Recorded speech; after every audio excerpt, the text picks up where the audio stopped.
Praise Yah, brothers and sisters. Praise Yah. Praise Yah. We have so much to be thankful for, grateful for. He says, in everything give thanks, for this is the will of Yahuwah in those things concerning us. And we thank him because we know that we win in him. We don't thank him for the situation, but we thank him for being constant in keeping his word and for delivering us and making ways of escape for us. So a few days ago, I wrote in the community tab that, well, I'll read it. It says, know that an evil spirit introduced to us at childhood will work against us and in us all our lives until it accomplishes what it sets out to do. But I also want to add, or until it is conquered. I will soon bring a message that will demonstrate this truth to give insight and maybe confirm what you may already believe to be true in your life or the life of someone you know. Nevertheless, praise our King, because we went in Yahuwah. When people are not aware of how to protect their children from generational curses, events happen in childhood that opens doors for lifelong attacks and bad decision making. Evil spirits have no sympathy. So evil spirits are the spirits that were destroyed where their bodies were destroyed in the flood. They are the descendants of the fallen angels that slept with Cain, the daughters of Cain, and had these offsprings. So they, the fallen angels asked Enoch to intercede for them with Father that they could return to their first estate. And he said no, they would not be able to, and that they would be put in chains and they would be in bondage.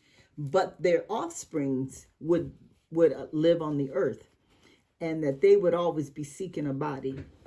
You can read that in the book of Enoch. And I'll put that in the description area to tell you what chapter. I think it's chapter 57 or 58, but I'm not really sure. So, but I'll put that in there for you. So those spirits are always looking for a body. Yahushua told us a story about how when someone turns their life over, gives their life, surrenders their life to the Father, and they become new creatures, that no longer the same. They're changed, now living in light. They've shut off the darkness. That the spirit that was cast out will come back saying, he needs a place. He's walking in dry places and he needs to come back and find a place to stay. He's going to go back to where he was residing. And when he goes back and finds it garnished and swept, he knows, oh no, I'm going to have to go get 7 more that are even more powerful than me to be able to get access to this place again. So they're always looking for a place. So that's what generational curses are. Generational curses are not when children pay for the sins of their fathers, their parents. Generational curses are spirits that travel from one generation to the next, and they look for a place to stay. Or I can even say they look for, they feel like, I guess in some cases they feel like they have ownership, because sometimes some ancestors have come into agreement with the evil one. And so they want to go from, they feel entitled to go from one generation to the next. So today I'm going to share, the reason why I have the silhouette of all these ladies is because I want to share a story about a lady, or something that she went through, and how evil spirits were in her life, and possibly still some remnants of it. Well, of course, because we're all human, and there's evil lurking all over the place. But for the most part, she has experienced a great deliverance from the main spirits that are working against her in her life. So I'm going to share this story. Like I said, it's a true story. So she tells a story like this. She was born to teenagers who did marry. They did get married. Not long into her life, her biological father began sexually molesting her, violating her for years before her mother was to find out. And then her mother physically and verbally abused her. There were several suicide attempts in her life when she became a teenager up to her young adult years, and that in itself was still an evil spirit. So we have the evil spirit that comes from work that was working through the sexual assaults, and then the suicide spirit. Well, when she was about 6 years old, she had a headache one night, probably was a sinus headache, and she told her parents. She was given an aspirin and, went on to sleep. The next day, her parents were gone, and they had a babysitter, and she had a headache again and didn't go away, so she took it upon herself to go get one, get another one, but, she didn't know she was 6 years old. She ended up not getting an aspirin, but a sleeping pill. And she had slept for many hours, and her mom came home, and they couldn't wake her. And they took her to the emergency room and found out that she had taken a sleeping pill. So now there's another spirit now working in her life. Not working, it lied dormant for years. But it will soon surface. And that's when she was saying that there were several suicide attempts. So that spirit, even though she was a child and accidentally took the sleeping pills, that suicidal spirit attached itself to her and waited for an opportune time. And drove her to several times trying to take her life.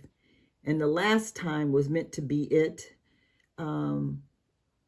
But some true praying people prayed her through that, because they didn't think she was going to make it.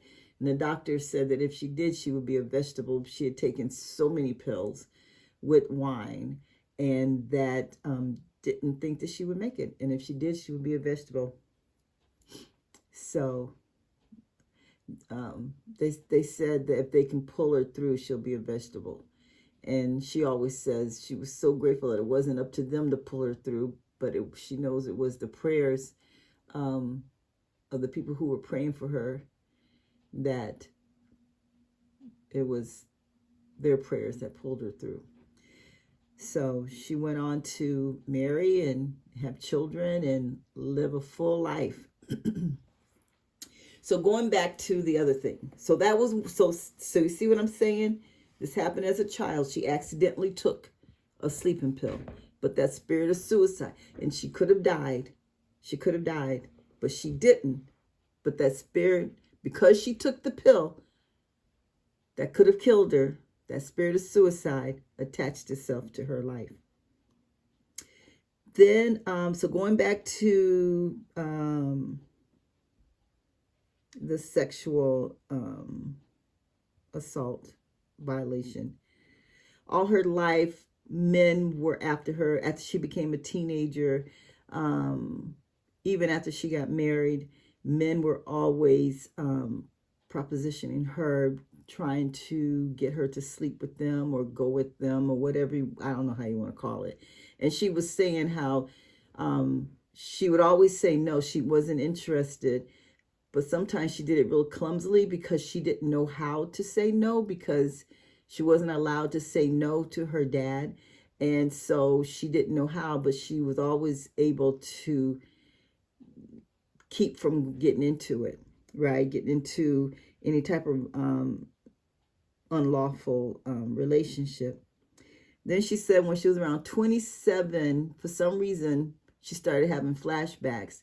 And at that time, two things stands out. She remembered a lot of things, but when she was telling, this is what she was saying, that out of that, she said she thinks she was like 2.5 years old when she remembers something. She doesn't know if it was the first time or not, but she remembers something happening that her father had touched her, was inappropriate with her sexually.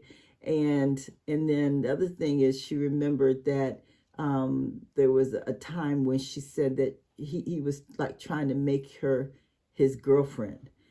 That is just so, what do you want to say? Crazy to think that a biological father would do that. But we know it's happening all the time. It is happening all the time. And it's so sad. And it's not just girls. There are boys who are going through the same type of things. So even though the events were suppressed in her mind, the enemy was very aware of what was going on. He was constantly working his schemes to destroy and separate her from her Elohim, always working against her. But she was always able to, come out of it. But every time it happened, it was still affecting her, but she didn't realize it was affecting her. And what was happening is that she was being worn down and didn't realize she was being worn down.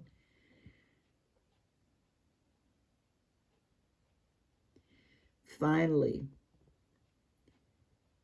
at the weakening of her marriage, the enemy set up the situation by magnifying the difficulties that the marriage already was having, had been struggling for years, and he magnified them. And then on top of that, she got a new assignment at work where she was placed in an office where it was just her and another man and a man. There were other people who came in and out the office, but it was occasionally, but it was mainly them. So they were working together every day, having to rely on each other, depend on each other. They had, they talked about life, their families, and they started getting close. And then she realized that when she wasn't at work, she found herself still thinking about this man. And it was very concerning to her. And she was starting to feel very uncomfortable and even scared and about what was happening. So she talked to her husband. She didn't tell him what was going on. She just said that, that they really need to start working on their marriage, that their marriage was in trouble. And he just, looked at her, ignored what she was saying and looked at her like he was annoyed. And she saw that look on his face and she thought, well, if he doesn't care, I don't care. That same spirit of apathy that was on him, she said, she remembered how she felt, and she didn't even resist it. She pretty much justified all these years of trying to make it work and whatever else was going through her mind. She just felt like she just justified and just accepted that spirit of apathy, and she gave up. She no longer was working for the marriage, and so that's what he did. She wasn't aware that the accuser had already presented her before the Father, just like he did with Job, just like he did with Abraham. If you read the book of Jasher, you'll find out that Abraham, the story with Abraham and Isaac, Ishak going up to the mountain for him to sacrifice Ishak for the Father, it was because the enemy had come before Father and said, he doesn't sacrifice or anything for you anymore now that he's got his promised child. If you do this, then this is what happened. And so this is what happened with this sister.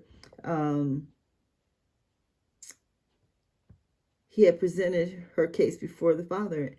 And Father always allows the enemy to present opportunities for us to follow our flesh or adhere to Yah's guiding principles. The opportunity is there to choose good or to choose evil. The opportunity is there to listen to the lies of the evil one or cleave to the word of the righteous one. But she didn't realize that. She didn't realize what was going on.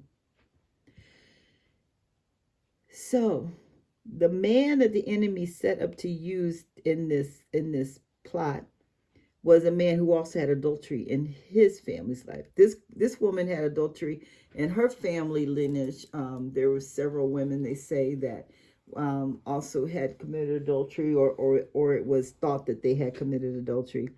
And so now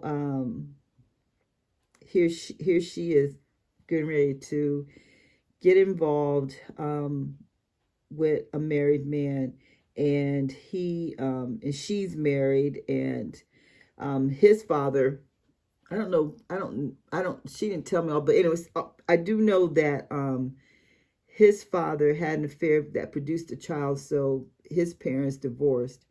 And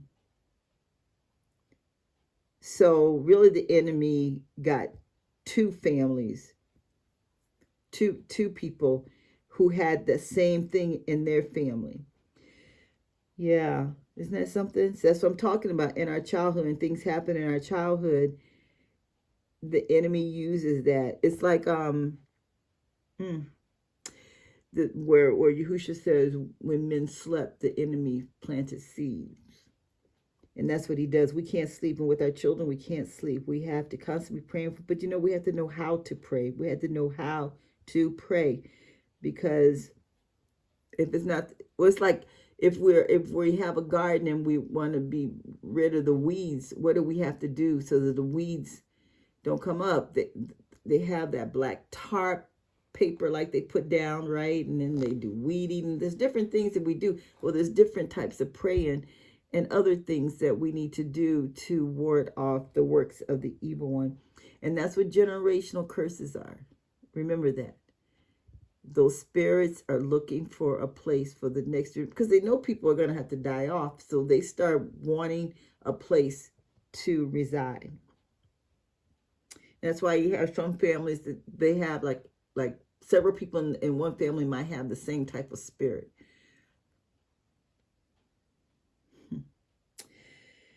Yeah, so she said that one day, this was years later after that affair was over, for some reason she was talking to her mom, and her mom started disclosing some things, and she told her about an affair that she'd had.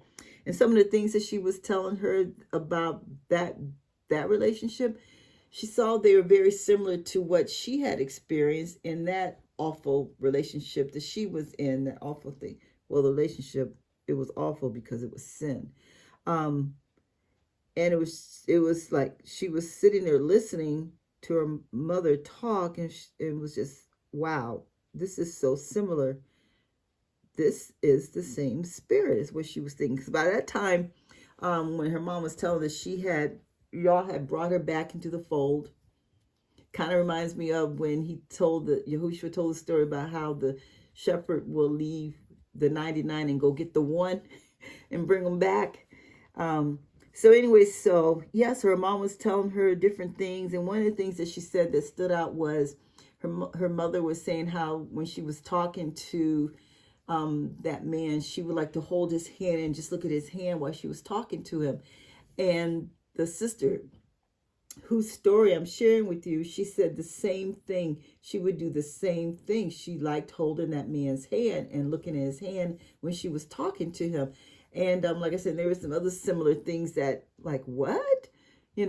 Spirits, familiar spirits. Yeah. So after she and her mom finished the conversation, and she was just thinking about things, Yahuwah told her that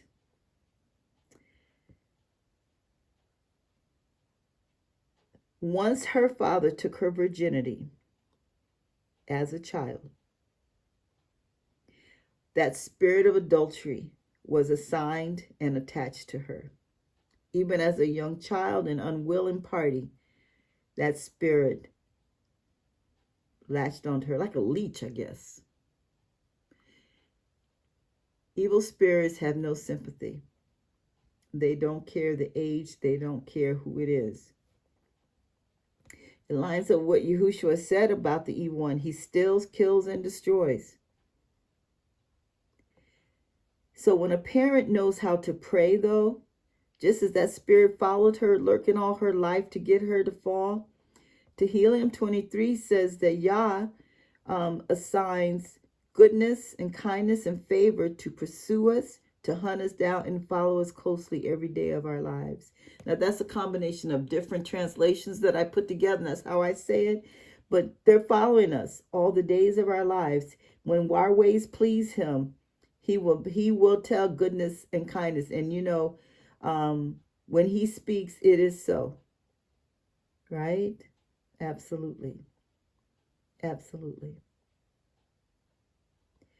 So that's how things like that get started.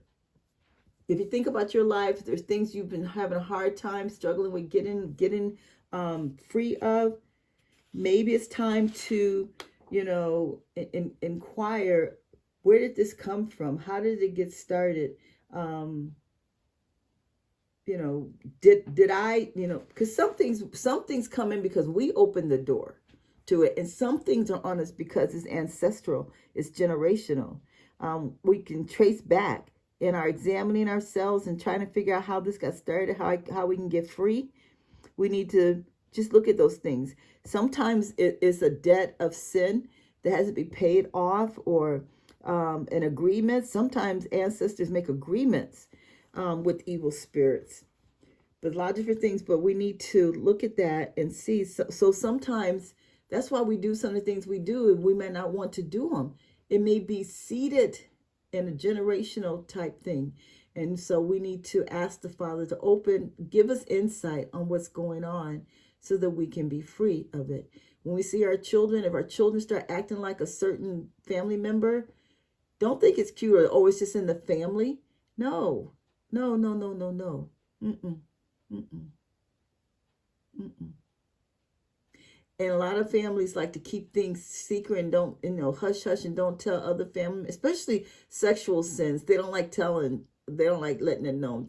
They try to protect the perpetrator. Family members need to know that this is lurking. This is in our closet, the skeletons in the closet they like to talk about. We have to get wise and riddance. This is why. Father always told his generals when they went to war, he was going to be with them. They were going to win, and they were not to let one of them live. None of them. He was trying to kill off the evil workings. And yet we have been falsely taught to love our enemies and let people get away with things. No, not so. We need his wisdom. We need his guidance. We need his counsel. But this is what happens at times. And this is what I wanted to share with you, is to know that these things happen, but they don't have to prosper in our lives. We prosper, we win. So if an evil spirit introduces itself to a child, and there's a working, it might not be something like this, but it could be anything. If you see that they steal, learn how to deliver them from it. If they lie, anything. And especially, like I said, if you see, and don't name children after other people, let them have their own life, because with some of that, those spirits are attached to those names. And then your child or that child struggles against that all their life. That spirit attaches themselves to it. So you don't want to do that either. We have to know that there are evil spirits, and they are still here. There is a saying now that people saying thirsting. That is one of the attributes or characteristics of those evil spirits. And like I said, you can read it in the book of Enoch, and it says that they don't eat, but they're thirsty. I don't remember exactly what it says, but you'll have to read it. And it'll be good if you read it to give you knowledge on what they are like. They are here, they're alive, they're becoming more active because there's less resistance. People don't know about this. People are not walking in the strength and the power that Yahuwah gave us. Yahushua told us that what we have power to tread on serpents. Psalms 91 tells us that we would tread upon the lion and the dragon, the young lion and the adder will we trample on the feet. But we don't walk in that now. And so they're getting more prolific. They're just everywhere. They're getting bolder. But in order to save your children from that, you have to know that they are real. They are real. They come in through what we watch on TV, what we see, what we hear. Yeah. So watching TV, video games, jokes, and just all these different things that the world is doing today is opening up a door. So protect yourself. Now you can see it in a different light. Some of the things you're doing is not just because it's you. It could be something that came into your life as a child. Be free of it. Be free of it. In the name of Yahushua, we can apply the blood of the lamb against it. If the blood of an animal lamb could keep on the doorposts, could keep the death angel off, how much more won't the blood of the perfect lamb of Yah do for us? We could be wrapped up, rolled up, sealed up in his blood. I say in his blood and in his name, in Yah's name. So that, be encouraged. Know we always win in Yahuwah. We praise our King because he is definitely the King of Kings, King of the universe, the awesome one, the one of all power. He's omnipotent. He has all power. And nothing can hold us down because we're more than conquerors. We are overcomers through him. So, this lady that I just told you about, the spirit of suicide came upon her because she accidentally took a sleeping pill at 6 years old. The spirit of adultery was on her because her father violated her, took her virginity at a young age, and for years, and probably would have continued, but it got stopped.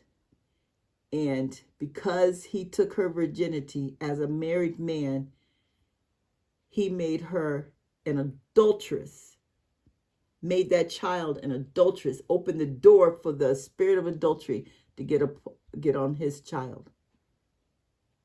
Check out your life and your family history and take it to Father so he can free you. This is the Feast of Unleavened Bread. We're trying to get free of all this leaven in our lives. So be encouraged and know that it's so.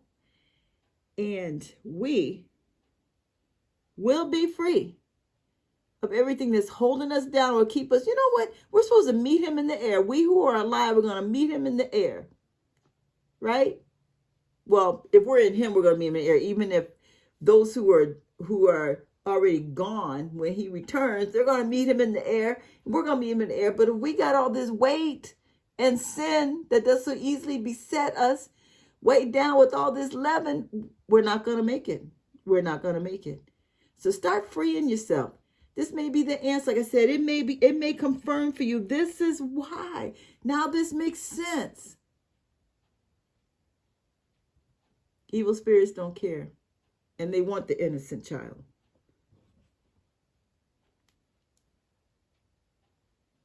But you be encouraged. And know that all things work out for you. Because you are the called according to his purpose and you love him. Romans 8:28. Until next time, praise Yah, praise Yah. In fact, I'm getting ready to put out another one. I'm going to put out another one now dealing with leaven and being free of leaven. So, all right then. We win in Yahuwah. Praise Yah, praise Yah. Until next time. Shalom. Shalom. Salama. Shalom. Praise Yah.